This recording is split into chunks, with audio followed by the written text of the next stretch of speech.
Cada geração traz consigo não só um contexto histórico, mas também valores formados pelas suas próprias experiências. E isso influencia profundamente como cada pessoa vê o trabalho, a autoridade, o tempo e até a própria ideia de sucesso, como a gente tinha falado antes.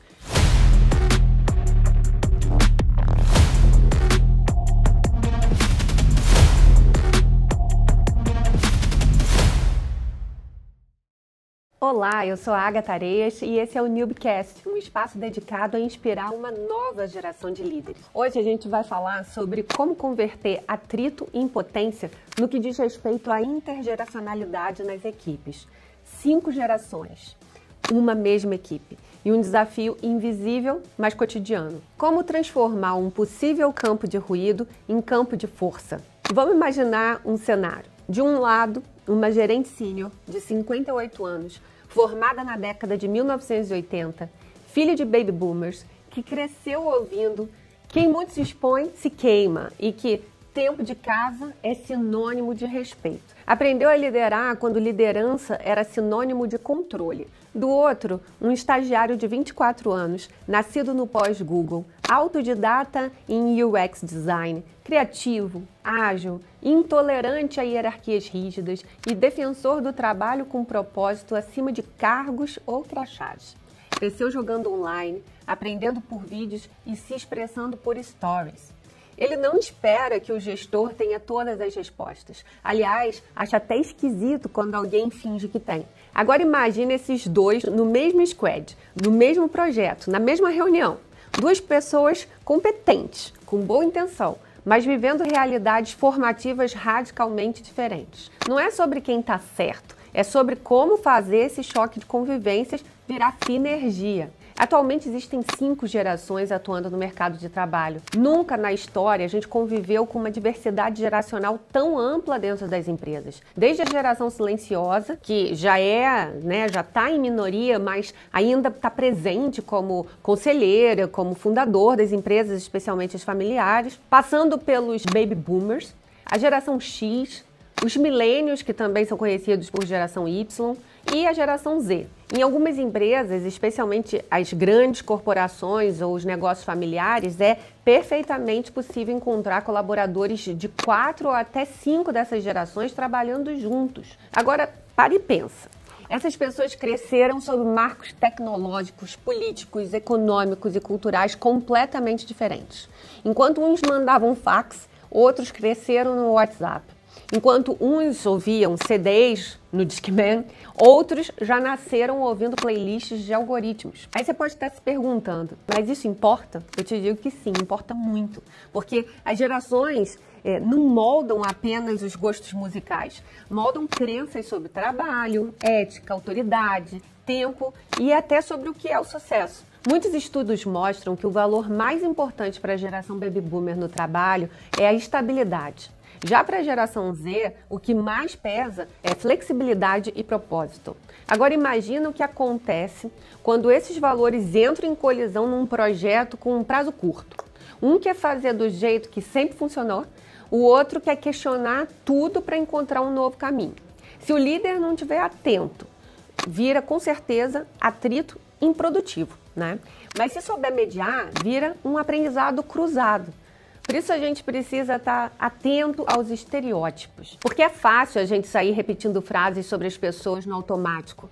Felizmente, a maior parte das tensões geracionais não nasce da maldade, nasce da pressa de rotular.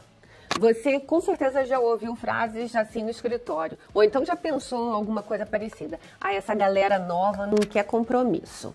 Esse pessoal mais velho não entende nada de inovação. Millennium só funciona se o discurso do propósito estiver presente. Geração Z é mimimi. Baby Boomer é resistente e inflexível. Tudo isso, todas essas falas, partem de um lugar de impaciência, na verdade, né? Mas mais do que isso, elas são atalhos cognitivos perigosos e podem levar ao etarismo, que é o preconceito baseado na idade. Segundo a Organização Mundial da Saúde, o etarismo é um dos preconceitos mais institucionalizados e invisíveis no mundo do trabalho. Ele afeta tanto os mais velhos quanto os mais jovens, Ou seja, enquanto empresas falam de diversidade etária como valor, muitas ainda alimentam narrativas que excluem ou subestimam talentos baseadas apenas na data de nascimento. É aqui que você entra, líder. Porque liderar equipes multigeracionais não é só uma questão de paciência, é uma questão de estratégia. A diferença de idade não pode ser vista como um problema a ser contornado, mas sim como um capital intelectual a ser ativado.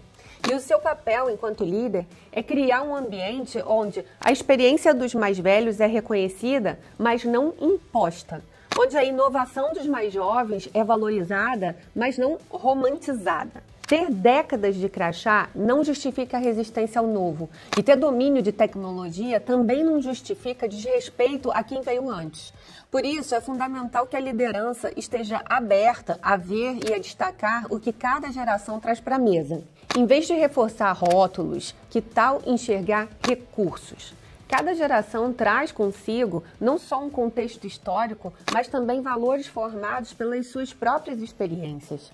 E isso influencia profundamente como cada pessoa vê o trabalho, a autoridade, o tempo e até a própria ideia de sucesso, como a gente tinha falado antes. Vamos dar então um zoom em cada geração, mas sem caricatura, né? Só trazendo contexto. Vamos lá. Geração silenciosa, que são os nascidos antes de 1946. Essa é a geração que cresceu no pós-guerra, marcada por escassez, reconstrução e sacrifício. Essas pessoas trazem com elas, de uma forma assim, muito marcada, respeito à hierarquia, lealdade institucional e disciplina. Eles costumam ser organizados, formais e altamente comprometidos com a palavra dada. Valorizam estabilidade. O risco é que eles podem ter dificuldade em ambientes muito horizontais ou em lidar com a informalidade das novas gerações. Aí vem os baby boomers, os nascidos entre 1946 e 1964. Eles são os filhos da prosperidade do pós-guerra, foram protagonistas da expansão econômica e do crescimento das corporações. Eles trazem foco em realização, estrutura, metas claras e ética do trabalho duro. São construtores de carreira a longo prazo e geralmente acreditam que esforço gera reconhecimento. O risco é que, às vezes, eles resistem à flexibilidade ou à velocidade exigida por contextos ágeis. Podem se sentir desvalorizados no modelo atual mais informal e colaborativo. Depois vem a geração X, os nascidos entre 1965 e 1980. É a chamada geração ponte, que cresceu com a TV e viu a chegada da internet. Aprendeu a ser autossuficiente porque viu os pais focados no trabalho. Eles trazem visão estratégica, capacidade de adaptação, independência e ceticismo saudável. Costumam valorizar resultados, mas também o equilíbrio pessoal. O risco é que eles tendem a ter uma postura mais individualista e às vezes podem olhar com desconfiança o idealismo das gerações mais novas. Aí a gente passa para os milênios, também conhecida, né, como a geração Y. Eles nasceram entre 1981 e 1996. Foi a primeira geração digital, mas também a primeira a enfrentar grandes rupturas no modelo tradicional de carreira. Eles trazem flexibilidade, criatividade, senso de propósito e desejo de impacto social. Eles valorizam ambientes colaborativos, aprendizado contínuo e diversidade. O risco que os millennials trazem é que eles podem ser percebidos como impacientes, avessos à hierarquia e ansiosos por reconhecimento imediato. A geração Z, que são as pessoas nascidas entre 1997 e 2012, são os nativos digitais de verdade. Eles cresceram no universo da hiperconexão e da multiplicidade de vozes. Eles trazem fluência tecnológica, espírito empreendedor, agilidade e uma forte demanda por autenticidade. São autodidatas e têm autoexposição a novas culturas e modelos mentais. O risco deles é que eles vivem um excesso de fragmentação, né? Eles têm uma menor tolerância à frustração e dificuldade de lidar com ambientes mais lentos ou hierárquicos. A multigeracionalidade e a gestão da diversidade etária é um dos maiores desafios atuais e um dos maiores diferenciais competitivos de quem souber aproveitá-la.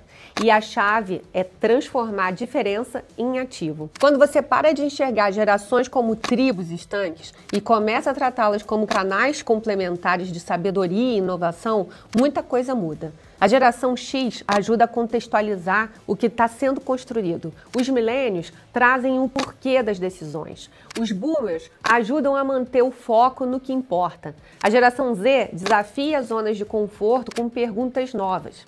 E a liderança, né? Ela precisa ouvir tudo isso sem traduzir em julgamento. Porque a escuta que une é aquela que entende que cada geração não é um problema a ser gerido, mas uma riqueza a ser decifrada. Mas diferença não vira potência sozinha.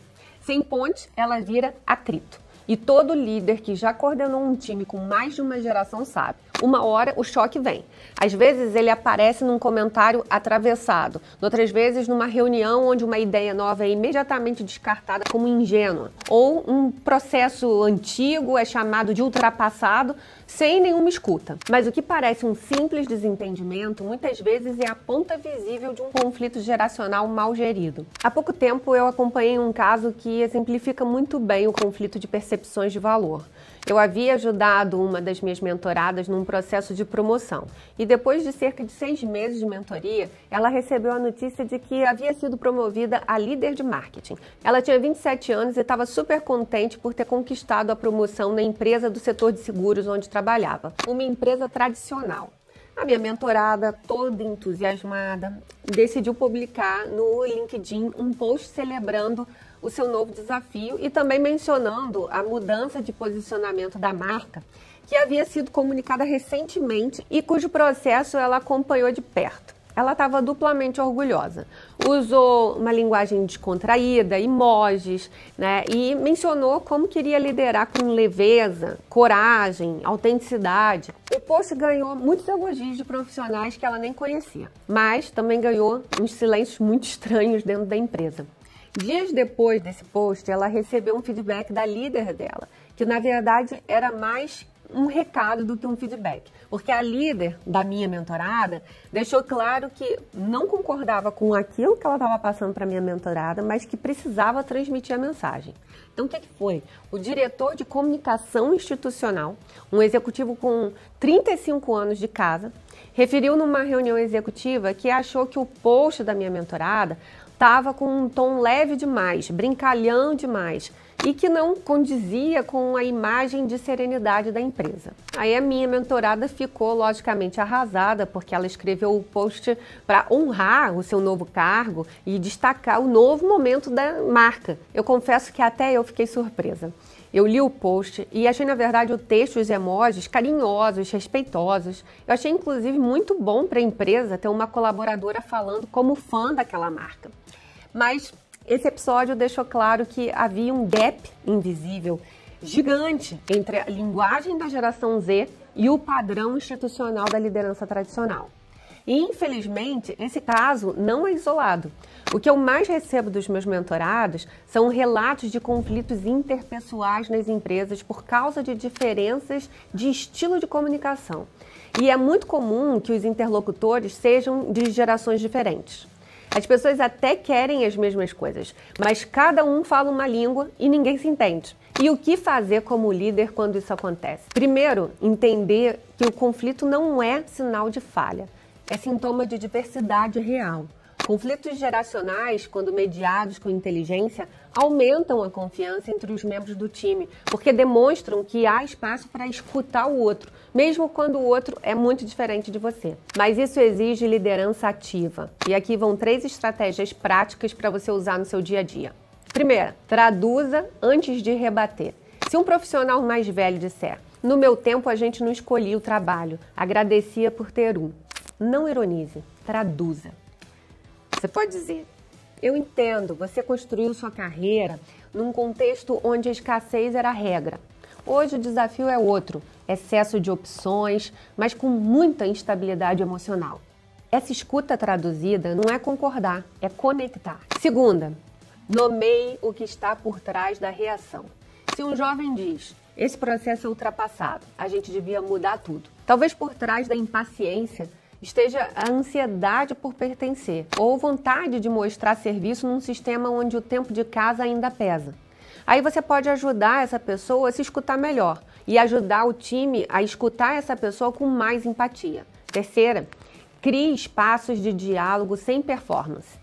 Não fique esperando o conflito virar ruído para intervir. Você pode preventivamente criar rituais simples onde o time compartilha, por exemplo, o que aprendeu com outra geração naquele mês, qual hábito gostaria de entender melhor, ou qual choque cultural aquela pessoa, aquele time viveu recentemente. Essas conversas, se bem conduzidas, viram grandes aceleradores de integração.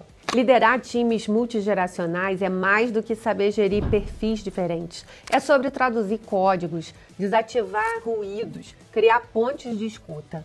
E a primeira ponte começa em você.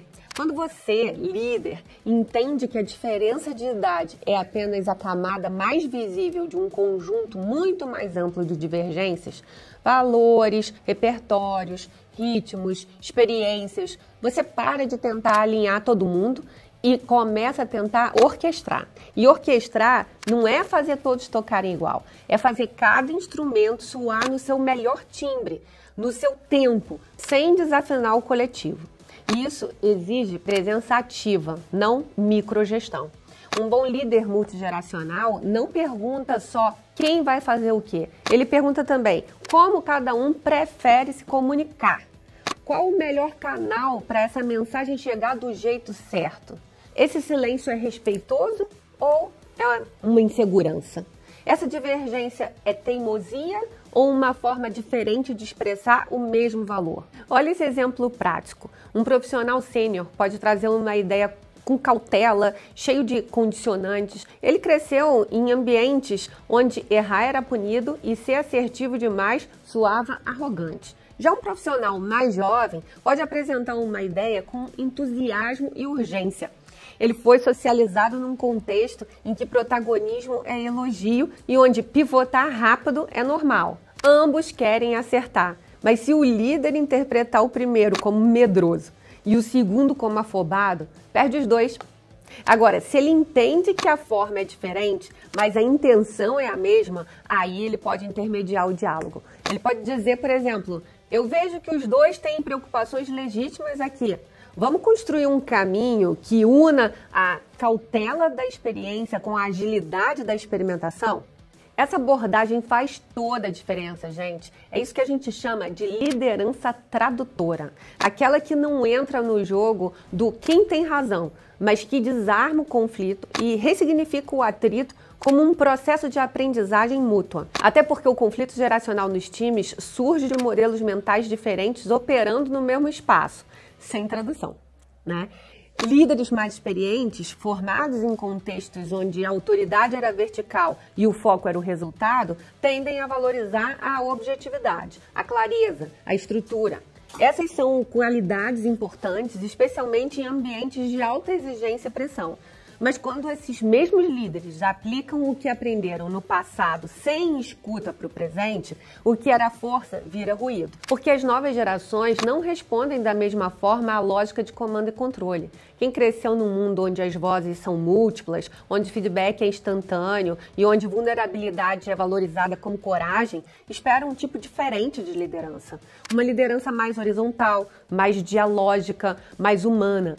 A divergência aparece, por exemplo, quando o líder não vê problema em pular as conversas difíceis e ir direto ao ponto, mas o time sente que não tem espaço para se expressar.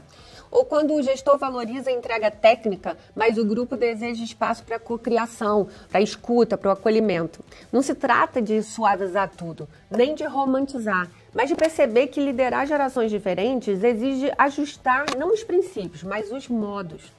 A autoridade continua sendo importante. A clareza de direção continua sendo fundamental.